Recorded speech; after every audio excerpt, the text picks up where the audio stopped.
This is gonna be long, but I really need to get this off my chest. I never thought I'd be the guy posting about my wife cheating on me, but here we are. I've been married to Sarah for 8 years, and I thought we were solid. We have a 6-year-old son, Jack, and for the most part, our life seemed pretty average. Work, home, school stuff. Nothing too exciting, but nothing too bad either. Over the past few months, though, something's been off. I couldn't put my finger on it at first, but she started to get distant. Like, we used to text during the day, even if it was just dumb memes or stuff about Jack, but that slowed down. Then she started going out more, like girls' night twice a week, which wasn't her thing before. I noticed she'd be on her phone all the time, and when I'd ask her what she was doing, she'd snap back with, "Why do you care?"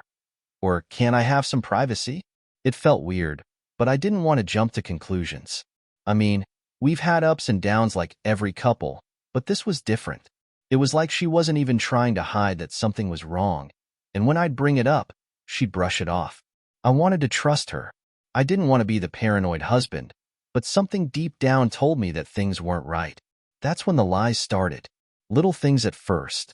She'd say she was going to her friend Jenny's house, but when I casually mentioned it to Jenny's husband, he looked confused and said they hadn't seen Sarah in weeks. That was the first red flag that smacked me in the face. I tried to ignore it, but man, it's hard to ignore that gut feeling, you know? Anyway, I didn't have any proof yet, but I was starting to think maybe I didn't want proof. Maybe it was better to stay in the dark. But, as you'll see, that didn't last long. That's where things started, and I'll explain how it all went downhill from here. Buckle up. This ride gets bumpy, so after that conversation with Jenny's husband, I couldn't shake the feeling something was seriously wrong. But, of course, Sarah had a million excuses when I asked her about it. She rolled her eyes and said, "Jenny must have forgotten. I was there, Mike. Stop being paranoid." She laughed it off like I was crazy. I wanted to believe her. I really did. But my gut wouldn't let it go. Then, about a week later, things escalated. She started staying out even later on her girls' nights. Sometimes she wouldn't get home until after midnight, and her excuse was always some variation of, "We lost track of time," or, "I didn't want to drive home drunk." Which, okay, I get that. I'm not a controlling dude. If she needed a night to unwind, fine. But it wasn't just the time. It was her. She started putting more effort into her appearance before going out. Like, we're talking way more makeup than she usually wears, tight dresses she hadn't worn in years, and perfume I didn't even know she had. And when she'd get home, she wouldn't come near me. No kiss, no hug. No, "How was your day?" Just straight to the bathroom, then to bed. I know what you're thinking, Mike. How did you not see it? Trust me, I see it now. But when you're in it, when you love someone, you make excuses for them. You convince yourself that you're just being insecure or jealous. But it ate at me, so I did something I'm not proud of. I looked through her phone. One night, after she passed out, I grabbed her phone off the nightstand. My heart was pounding in my chest, my hands shaking. She had a passcode, but I knew it. She told me it once when we were at a restaurant, and she asked me to check the time. I almost chickened out, thinking maybe I was crossing a line, but then I remembered that I needed to know. I opened her phone, and boom, there it was. Texts with some guy named Chris. And they weren't just friendly. They were graphic, talking about how much they couldn't wait to see each other again, how last time was amazing, and, this one really hit me, how she wished she didn't have to sneak around. There was no denying it now. My stomach dropped. It was like the air got sucked out of the room, and I couldn't breathe. I sat there in the dark, staring at the screen, reading and rereading the messages. There were pictures, too. Some of her, some of him. They'd been meeting up for months, while I was at home putting Jack to bed, while I was waiting up for her. It wasn't just sex either. They were talking about feelings. Like she loved this guy. I felt sick. I didn't sleep that night. I couldn't. My mind was racing with 1,000 thoughts. How long had this been going on? Who the hell was Chris? Why didn't I see it sooner? And the biggest one, what the hell do I do now? I'll tell you what I did next in the next part. Spoiler. I confronted her, and it didn't go how I expected. The next morning, I was a mess. I barely slept.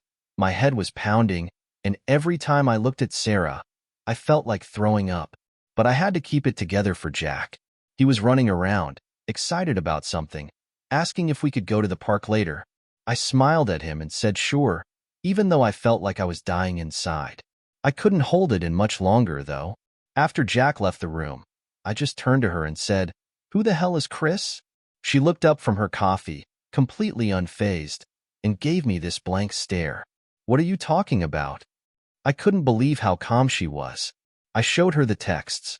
I expected her to cry, to apologize, to do something that showed she felt some kind of guilt. But no, she just sighed, like I was the one being unreasonable. "You went through my phone? Wow, Mike. Real classy." I was stunned. I mean, she was sitting there, caught red-handed, and that's what she cared about? I said, "Don't flip this on me. You've been lying to me for months, sneaking around with this guy, and you're pissed at me for checking your phone? What is wrong with you?" That's when the gaslighting started. "Chris is just a friend," she said. "We've been talking because he's going through a rough time, and I didn't want you to get jealous. That's why I didn't tell you." She actually had the nerve to act like she was doing me a favor by keeping it secret. I laughed, but not because it was funny. It was one of those bitter, disbelieving laughs. "A friend?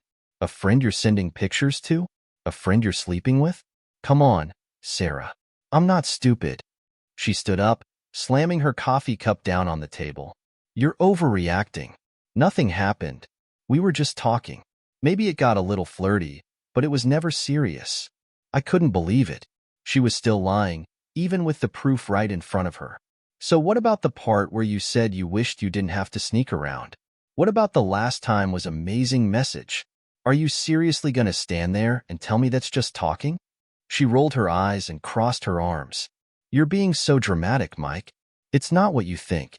You're just trying to find a reason to be mad because you're bored. You're just mad because I've been going out more and you don't like it. This is about control, not Chris."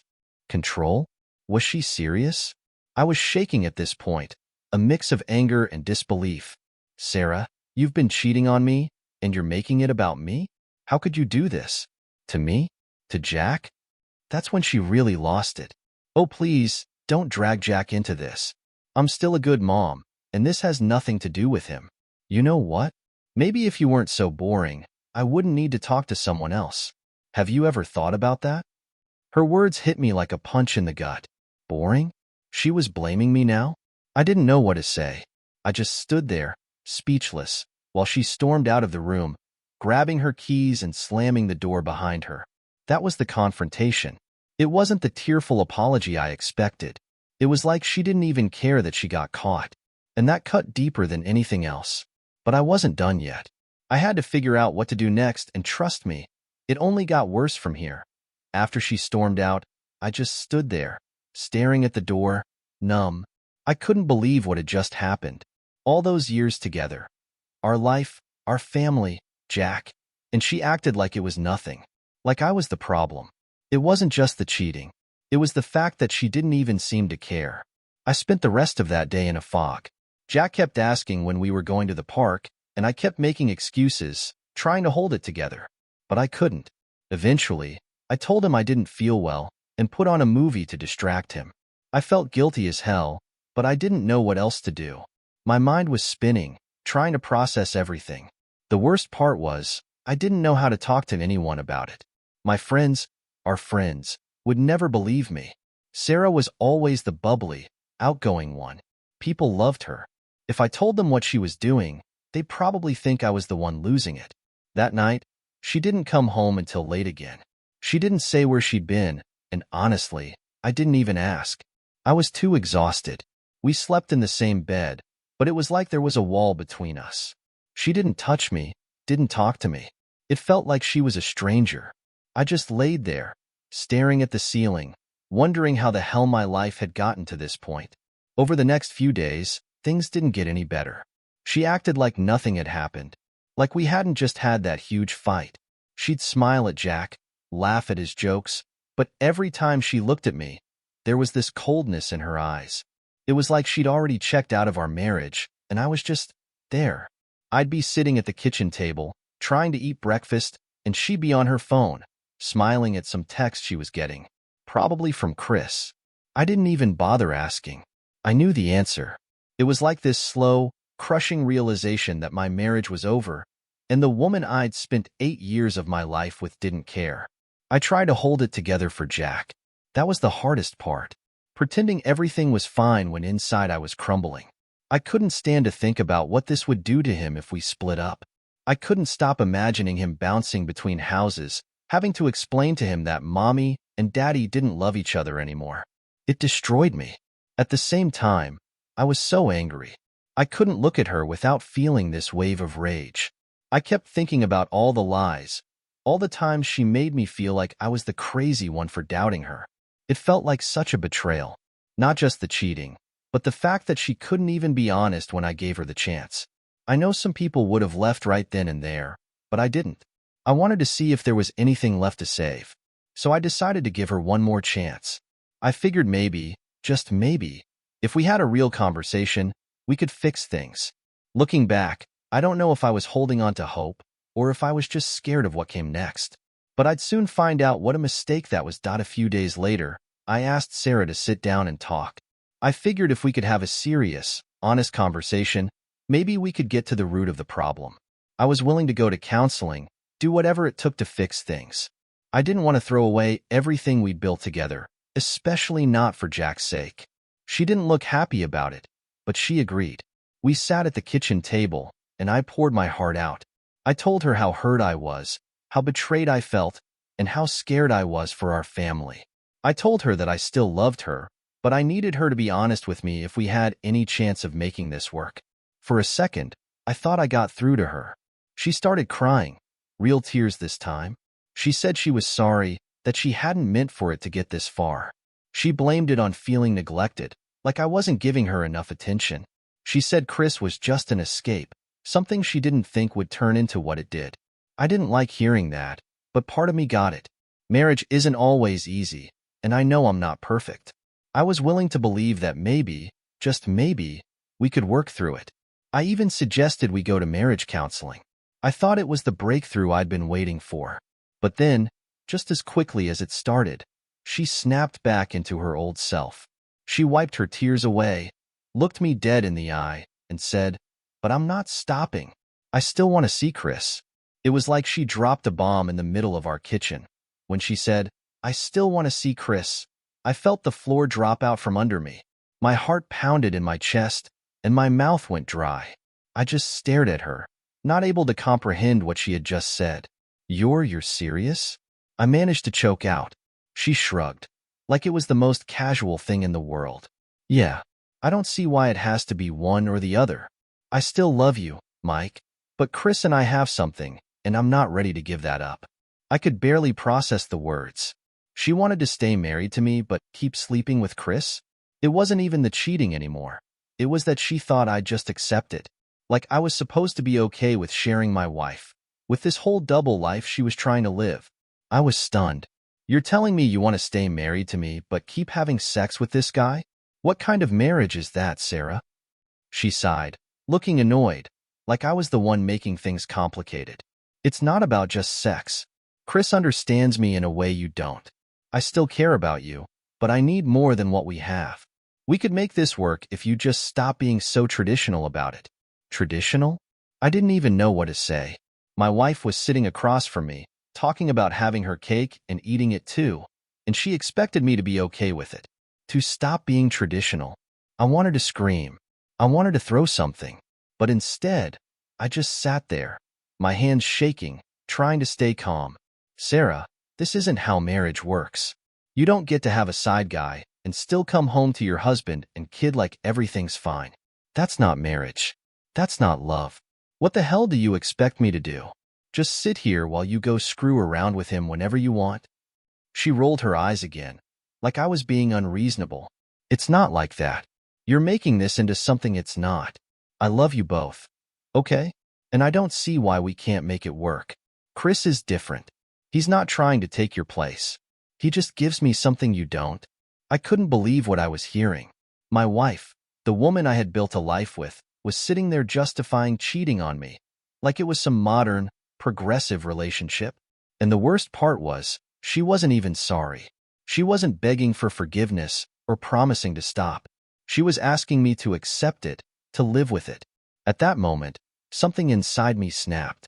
I couldn't live like this. I couldn't pretend this was normal or okay. I couldn't be the guy who stayed, the guy who let his wife walk all over him. I'm done, I said quietly. She blinked, confused. What do you mean? I mean, I'm done. With this. With you. With this whole mess. If you want to be with Chris, then fine, go be with him. But you can't have both of us. I won't let you destroy me like that. After that conversation, I knew I had to get out. I couldn't stay in a marriage where my wife thought it was okay to cheat and then ask me to just deal with it. That wasn't love. That wasn't a partnership. It was a one-sided deal where I'd get crushed in the end, and I refused to let her win like that. The next few days were hell. We barely spoke, except for the bare minimum we needed to do for Jack. She acted like nothing was wrong, like our conversation never happened. She still went out, still stayed out late, and didn't even bother lying about it anymore. I spent my nights on the couch, barely sleeping. All I could think about was Jack. How was I supposed to explain this to him? How do you tell a 6-year-old that his mom and dad aren't going to be together anymore?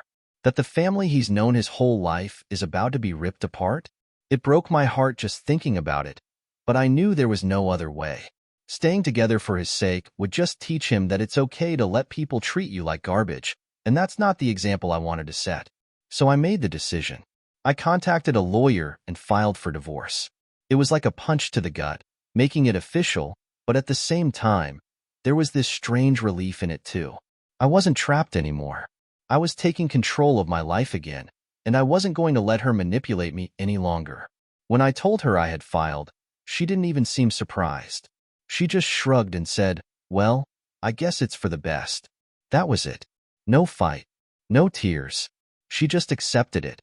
Like this was the most natural thing in the world. That's when it really hit me.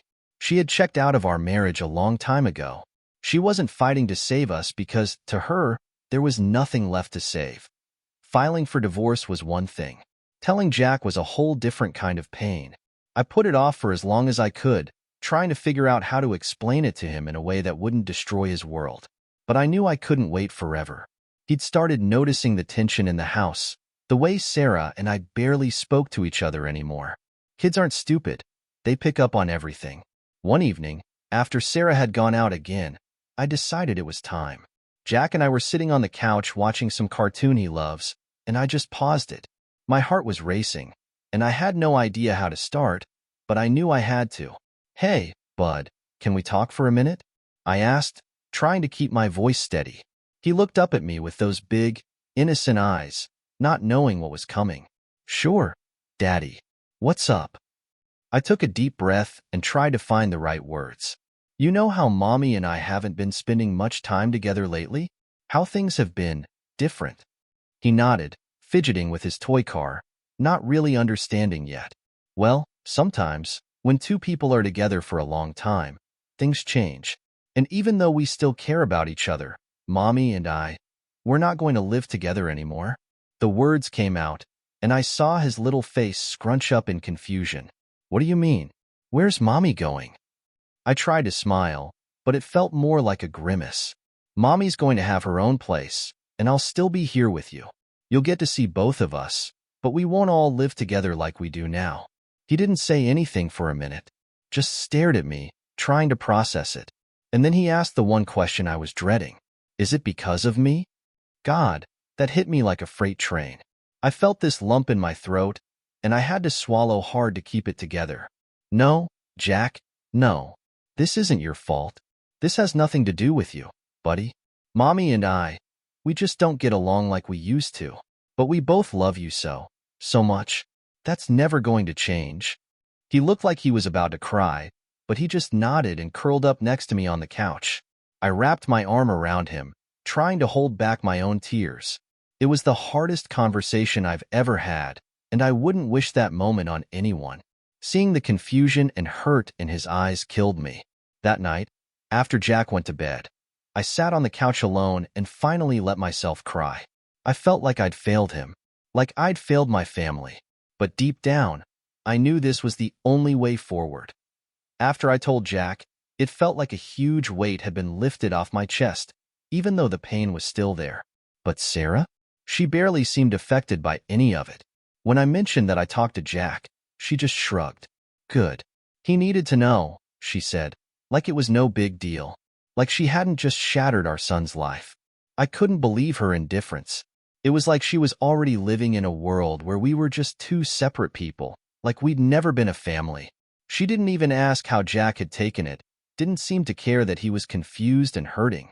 A few days after that, she started packing up her stuff. There was no big emotional goodbye, no moment where we sat down and talked about what had gone wrong. She was just gone. She found a place pretty quickly, probably something Chris had helped her with, and moved out without any fuss.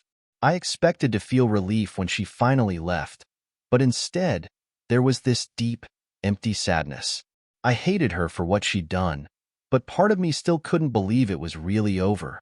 We'd spent 8 years together, built a life, and she just walked away like it was nothing, like it didn't even matter. The first few nights after she left, I felt like I was drowning. The house felt empty without her, even though she'd been mentally gone for a while. I sat in the living room, staring at the walls, wondering where it all went wrong. How had we gone from laughing and making plans for the future to this mess? But then, one night, something clicked. Maybe it was the quiet, or maybe it was the exhaustion, but I realized something. I didn't have to live like this anymore. I didn't have to be the guy she walked all over, the guy she lied to. I was free now, free to rebuild my life without her. After Sarah moved out, the house was quiet, too quiet, honestly. But at least it was peaceful. I didn't have to deal with her constant lies or feel that tension in the air every time we were in the same room. It was weird, though. Some nights, I'd still expect to hear her walk in the door, or I'd glance at her empty side of the bed and feel this strange mix of relief and loss. But the hardest part? Co-parenting. We had to figure out a schedule for Jack, and let me tell you, those first few weeks were brutal. She didn't seem to care much about the details, just wanted to make sure she had her free weekends. It was like Jack was just another part of her life she could schedule around her plans with Chris. I tried my best to keep things civil for Jack's sake, but every time I saw her, all I could think about was her betrayal. It took everything in me not to snap. I didn't want to be that guy, the one who makes things ugly in front of the kid. So I bit my tongue. But the anger was always there, bubbling under the surface. One night, about a month after she moved out, I was sitting on the couch after putting Jack to bed, and I realized something. I wasn't angry all the time anymore. The constant pit in my stomach had started to ease. Sure, I still had bad days, days where I couldn't stop thinking about what she'd done. But slowly, I was starting to feel like myself again. I started going to the gym, focusing on work, and spending more time with Jack. I wasn't just surviving anymore. I was starting to rebuild my life. And every day that passed, I realized something else. I didn't miss her. Not the real her. I missed the idea of who I thought she was, the person I'd loved for years. But the woman who left me, the one who chose Chris over our family, I was done with her. As the weeks turned into months, I started hearing bits and pieces about Sarah's new life. At first, I didn't care. She was living with Chris now, and as far as I was concerned, that was the end of the story. But then, I started noticing changes. For one, she wasn't seeing Jack as much. We had a shared custody agreement, but more and more, she called to say she couldn't take him on her scheduled weekends. Something came up, she'd say, always vague, always brushing it off like it wasn't a big deal. At first, I thought it was just her being selfish, prioritizing Chris over her time with Jack. But then, I started hearing rumors from mutual friends. Turns out, her shiny new life with Chris wasn't all it was cracked up to be.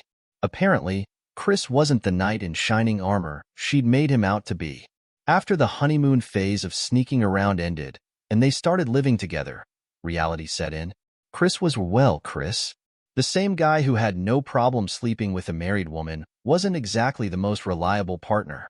He'd started staying out late, not coming home some nights, and Sarah was getting a taste of her own medicine. One of our mutual friends, Jenna, called me one day out of the blue. "You're not going to believe this," she said, barely able to contain herself.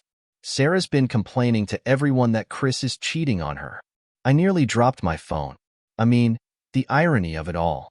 Here was Sarah, the same woman who blew up our marriage because she couldn't be honest, now crying because her new guy was doing the same to her. Part of me felt vindicated, like this was the universe giving her exactly what she deserved. But another part of me, the part that still remembered the good times we had, felt bad for her. She was clearly miserable, and I could see it in how she started to show up less and less for Jack.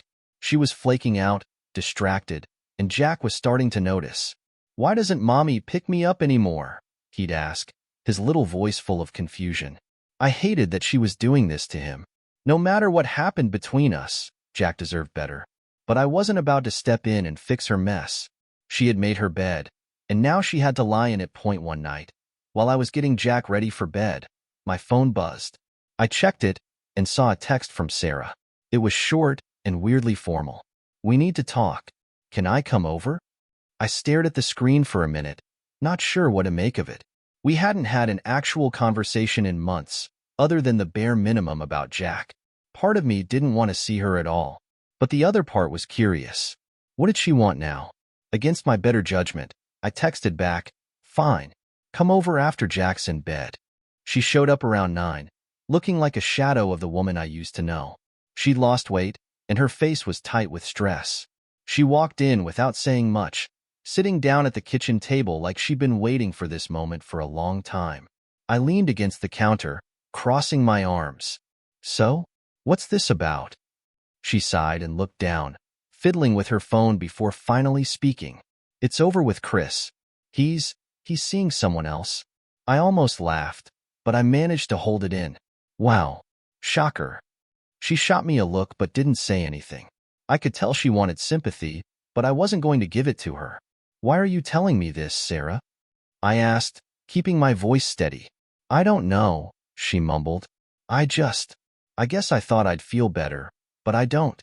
I thought leaving you was the right thing, but everything's just worse now." I felt a strange mix of emotions. There was a part of me that felt good hearing her admit that she'd made a mistake. But at the same time, I was done. I was so far beyond caring what she felt. "You didn't think about that when you were sneaking around behind my back, did you?" I said, my voice sharp. "You didn't care when you chose him over me and Jack?" She didn't try to defend herself. For once, she just sat there, taking it. It was like she finally realized the damage she'd done. "I'm sorry, Mike," she whispered. "For everything." It should have felt good to hear those words. For months, I'd wanted an apology, some acknowledgement of the pain she'd caused.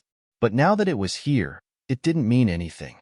The damage was done, and no amount of sorry was going to fix it. "Yeah," I said, feeling the weight of it all. "Me too. But it's too late for that now." After that conversation, things shifted. Sarah stopped trying to act like everything was normal. She didn't come around as much, which honestly was a relief. We agreed on a more stable custody arrangement, and Jack seemed to settle into the new routine. He still asked about her, but less often. I made sure to be there for him in every way I could, even when it hurt to see the confusion in his eyes. Meanwhile, I focused on rebuilding my life. I started seeing friends again, going out more, and even picked up a couple of hobbies I'd let fall by the wayside. For the first time in a long time, I felt like I was taking control of my own happiness. The biggest shift came when I realized I didn't hate Sarah anymore. It was a weird moment. I was driving to pick up Jack from school one day, and I suddenly realized that the anger was gone. I didn't want revenge or closure or anything like that anymore. I was just done. I had accepted that she wasn't the person I thought she was, and that was okay. I was ready to move on. A few months later, I met someone. Her name's Rachel, and she's nothing like Sarah. She's kind, patient, and actually interested in my life. Things I didn't realize I'd been missing for a long time. We took things slow, especially because of Jack. But bit by bit, I let my guard down. It wasn't easy. There were still moments where I'd doubt myself, moments where the scars of the past would flare up. But Rachel was there, understanding and never pushing me too hard. For the first time in what felt like forever, I started to believe that maybe love wasn't this painful, complicated thing. Maybe it was simple. Maybe it was about two people who actually respected each other, who communicated and built something real together. Looking back now, I can see everything more clearly. If there's one thing I've learned from this whole mess, it's that trust and respect are the foundation of any relationship. If those are broken, nothing else matters. No amount of love or history or promises can save it if one person decides they're above it all. To anyone reading this who's going through something similar, here's my advice. Don't let anyone make you feel like you're not enough. Don't accept half-truths and broken promises. If someone doesn't respect you, they don't deserve you. It's better to walk away and rebuild than to live in a lie. And most importantly, no matter how bad it gets, there's always a way forward. You'll heal. You'll grow. And one day, you'll find peace again. Maybe even love, if you're lucky. As for me, I'm good now. Better than I ever thought I'd be. And I'm ready for whatever comes next.